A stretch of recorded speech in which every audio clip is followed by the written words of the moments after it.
So my proposal is to take you to this trip in 1.5 an hour, 100,000 years of evolution, and to look at the relationship between these various systems that we have developed all along our evolution, and the relationship to common good, of course, because I think it's especially interesting that you are all from different countries and cultural backgrounds for this topic. And I would love to let you experience and sense what these different value systems are.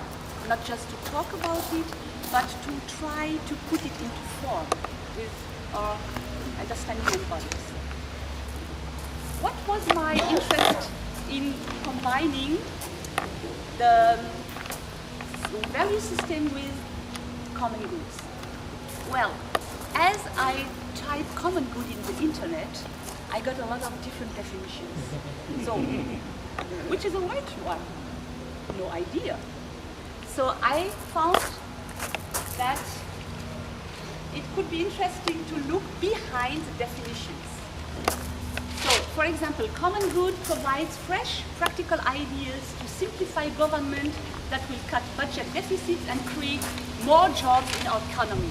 And, for example, the last one, by referring always in the good of persons, a concrete human good in all its dimensions, the common good in the end points us toward a mystery, toward something as inexhaustible as the destiny of humanity. Here, a completely different one, different interpretation of the same thing. Why? Because we think in a different way. Why? Because behind the values, behind the worldviews and the understanding, we have some developed all along our evolution, some codes, adaptive intelligences,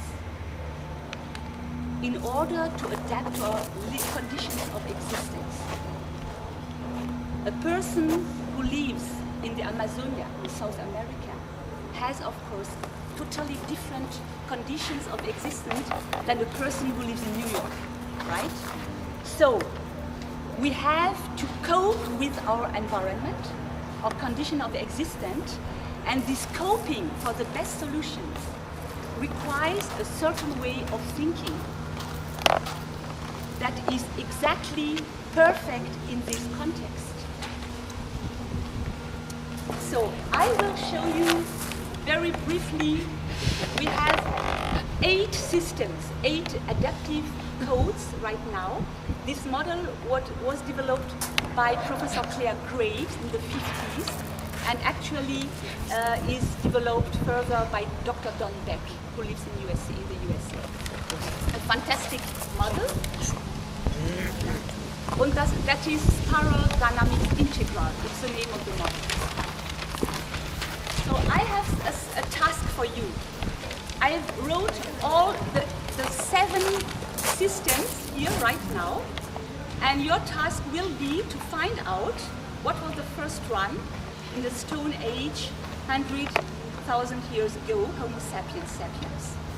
And what was the next one, and the next one, and the next one. So we'll try it together, all right?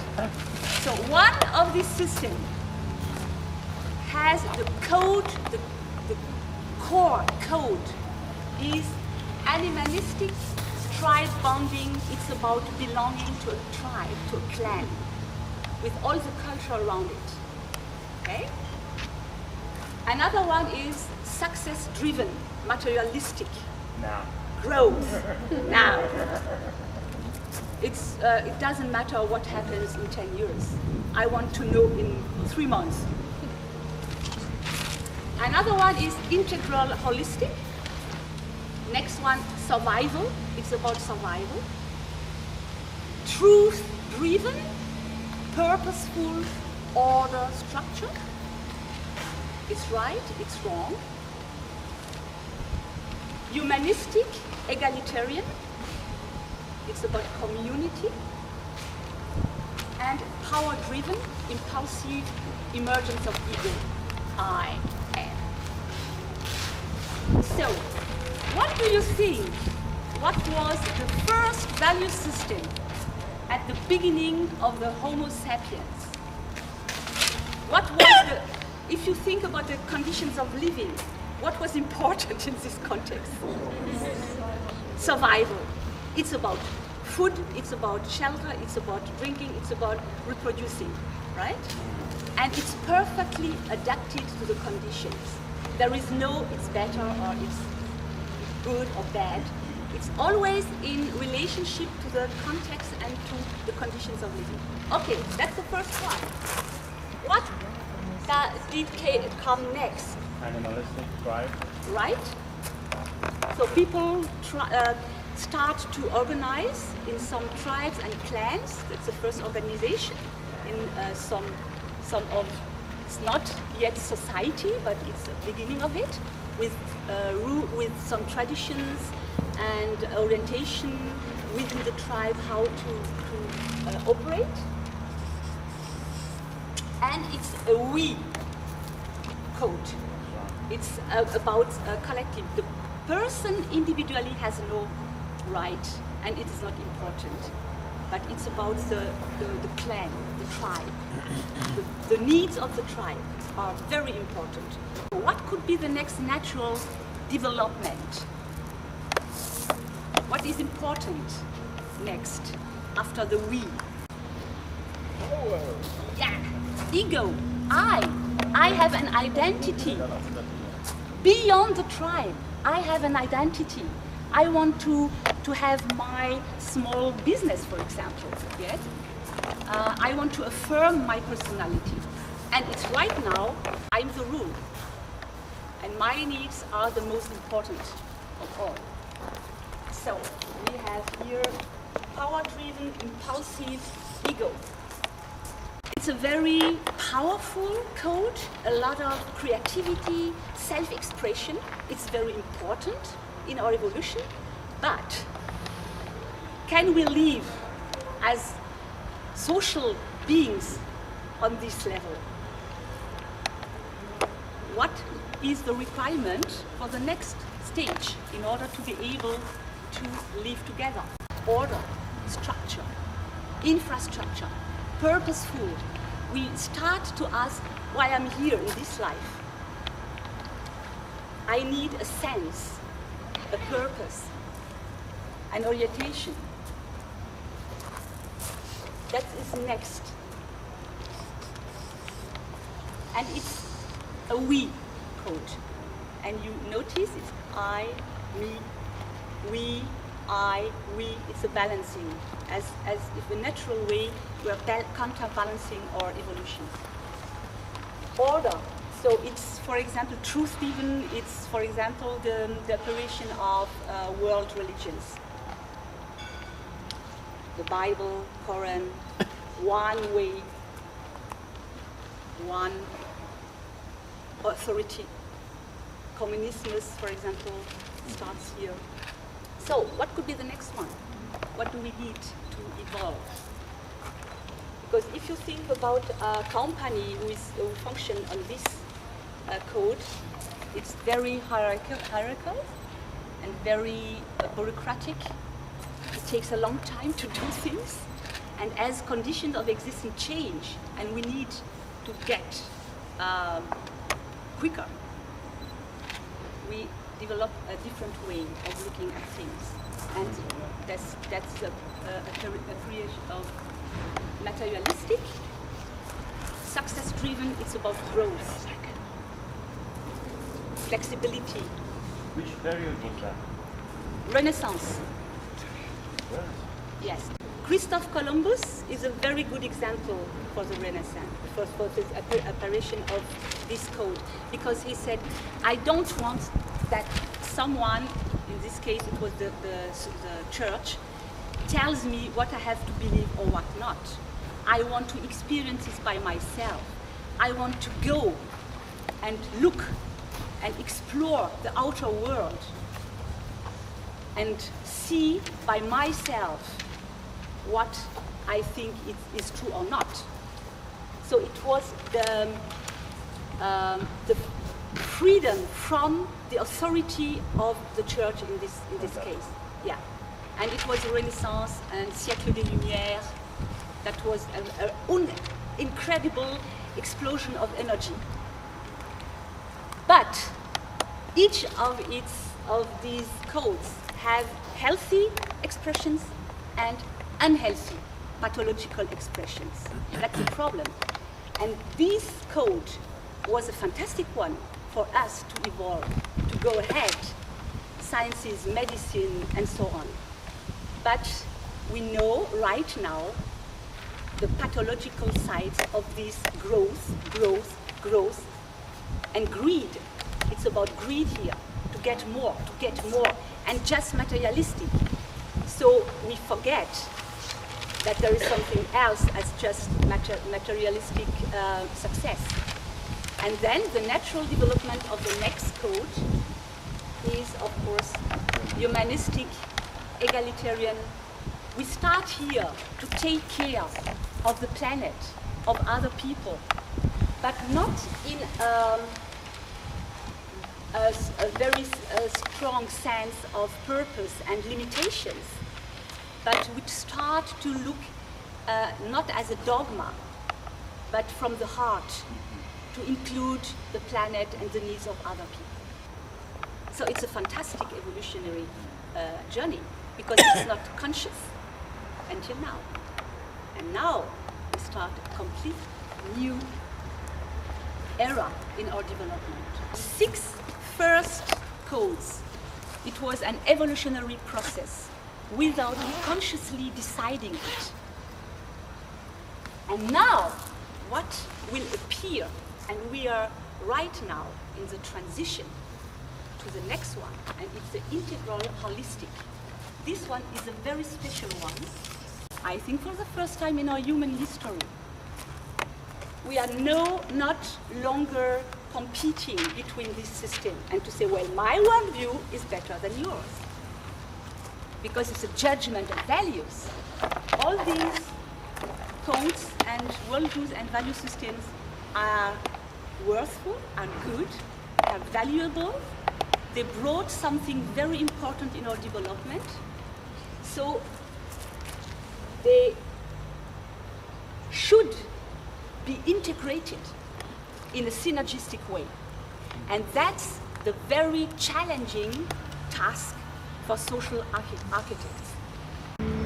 And why I find this model interesting for you, for the topic of common good, is that, of course, people who are living in conditions where this code is dominant in the culture will think differently on common good than people who are success-driven or humanistic egalitarian.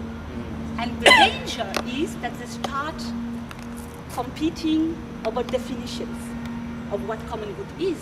But they're all right, because depending on my context, I, of course, will have a different interpretation, because I have different needs.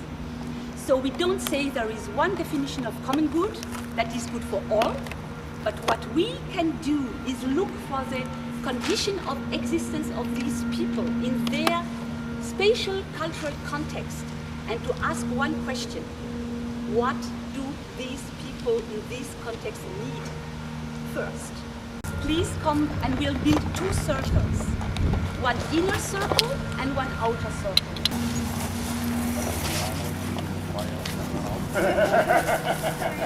And an outer circle that really protects is the protection of the tribe, of the clan.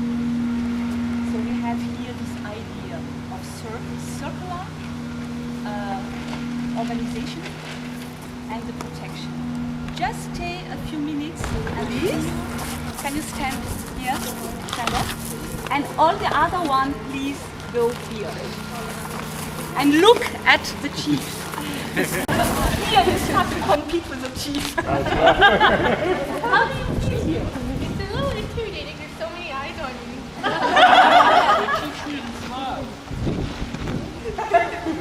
She's a very smiling and friendly chief. One chief and a lot of people working for the chief. All right? Okay. Stand up. Then the next one, order, structure, hierarchy.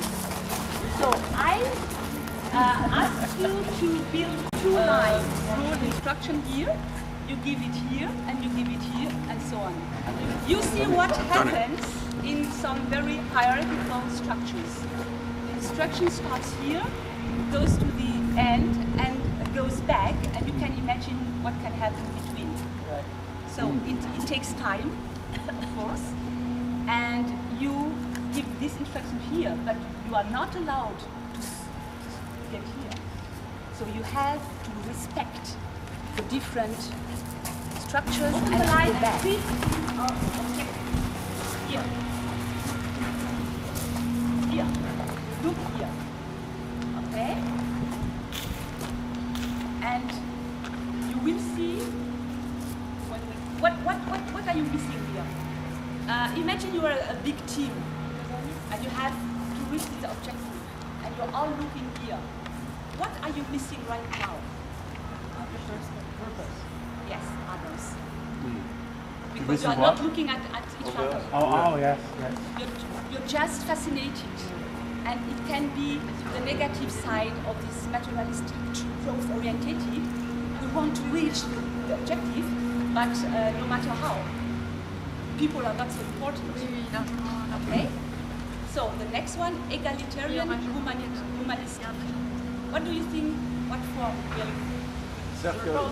Circle, looking at each other, please. Big one.